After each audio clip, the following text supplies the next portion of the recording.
पूर्व मंत्री और कांग्रेस विधायक सुनील केदार के कांग्रेस के सत्ता में आने के बाद लाड़की बहन योजना बंद करने वाले बयान के खिलाफ शिंदे गुट शिवसेना महिला आघाड़ी ने आक्रामक रुख अपनाया है। आम गांव में महिला आघाड़ी की ओर से सुनील केदार के विरोध में प्रदर्शन किया गया। कांग्रेस सांसद राहुल गांधी के आरक्षण वाले बयान के बाद अब कांग्रेस विधायक सुनील केदार के लाडली बहन योजना पर दिए गए बयान ने नया विवाद खड़ा किया है। इस बयान की प्रतिक्रिया गोंदिया जिले में भी देखने को मिली। मुख्यमंत्री लाडली बहन योजना के खिलाफ बोलने वाले सुनील केदार के बयान के खिलाफ आम गांव में शिवसेना शिंदे गुट की महिला आघाड़ी ने विरोध प्रदर्शन किया। आंदोलनकारियों का कहना है कि मुख्यमंत्री एकनाथ शिंदे ने लाड़की बहन योजना शुरू की है, जो कि एक बहुत ही महत्वाकांक्षी योजना है। इस योजना से कई जरूरतमंद महिलाएं लाभान्वित हो रही हैं, लेकिन कांग्रेस नेताओं का इस तरह का बयान देना गलत है। जय महाराष्ट्र, मी मायाताई शिवणकर, गोंदिया जिल्हा महिला आघाडी। आज आम्ही सुनील केदारच्या वक्तव्याबद्दल निषेध करत आहोत।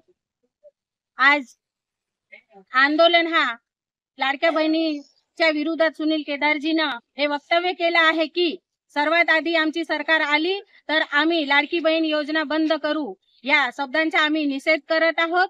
आणि संपूर्ण महिला आघाडी त्यांना जेही काँग्रेसचे नेते आहेत त्यांना पाणी पाजणार या गोष्टीचा पण आज प्रणय करत आहोत आणि एक शपथ घेत आहोत। आज संपूर्ण महाराष्ट्रामध्ये महिला आघाडीच्या वतीनं आज आंदोलन करत आहोत आम्ही, आणि लाडक्या बहिणी योजनेबद्दल आम्ही सगळेजण आनंद व्यक्त करत आहोत।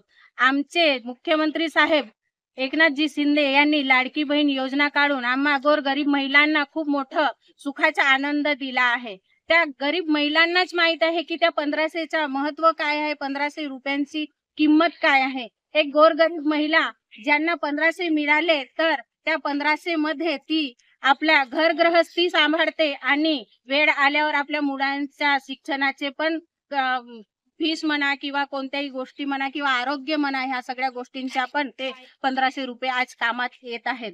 आणि आम्ही कोणत्याही परिस्थितीमध्ये ही लाडकी बहीण योजना बंद होऊ देणार नाही। आणि ह्या गोष्टीचा ज्यांनी पण निषेध केला किंवा ज्यांनी पण बोलले की आपण ही योजना बंद करू, त्यांना त्यांची आपण